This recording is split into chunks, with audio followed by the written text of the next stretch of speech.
నేను ఇంతవరకు మ్యామ్ కి చెప్పలేదు కూడా. సో మెనీ డేస్ నేను క్రై కూడా చేశాను, చాలా ఏడ్చాను కూడా.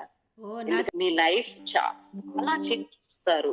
నేను లైవ్ ఎగ్జాంపుల్. ఎనర్జెటిక్ ఎంత ఎనర్జీ డ్రింక్ లా అనిపిస్తుంది అంటే, ఆ రోజు 40 మినిట్స్ 30 మినిట్స్ టైం దొరకట్లేదా, అది అది అట్లా అని ఎవరైనా అంటే దాన్ని నిజంగా బుల్షిట్ అని నేను అంటాను. ఎందుకన్నా చనిపోయే లాస్ట్ డే వరకు కూడా నేను I'm very much thankful to madam.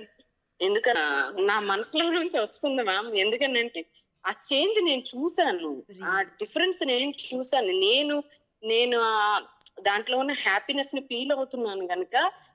అంటే ఇప్పుడు ఒక డాక్టర్ దగ్గరికి వెళ్ళి ఏదైనా రోగం వస్తే ఏదో తగ్గిస్తే వెళ్ళి ఆడ కాలు పట్టుకుని అబ్బా నువ్వు నా లైఫ్ సేవ్ చేసాము అనేసి చెప్తా ఉంటానే. నేను ఇప్పుడు అదే సిచ్యువేషన్ లో ఉన్నాను.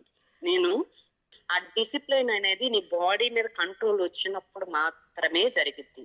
ఆ ఆర్గనైజ్డ్ గా నువ్వు ఎప్పుడు చేసుకోగలుగుతావంటే నీ బాడీ మీద నీకు కంట్రోల్ ఉంది అంటేనే నువ్వు ఆర్గనైజ్డ్ గా చేసుకో. ఇప్పుడు బాడీ వర్కౌట్ అనేది లేకపోతే హార్మోనల్ ఇంబ్యాలెన్సెస్ వచ్చేస్తే ఆ ఇష్యూస్ ఎట్లా ఉంటాయి అనేది మనకు 30 తర్వాత తెలుస్తుంది. కానీ అప్పటికంతా అయిపోయి ఇట్లుండాలి అలా ఉండాలి ఇలా ఉండాలి అనుకుంటారే తప్ప నా బాడీకి నాకేం కావాలి, నేను ఎంత హెల్తీగా ఉండాలి, నా మెంటల్ స్టేటస్ ఏంటి అనేది ఒక్కరు కూడా ఆలోచించడానికి ఇష్టపడరు. నేను వసంత యోగా అకాడమీలో జాయిన్ అయ్యి ఆల్మోస్ట్ 4 ఇయర్స్ అయింది.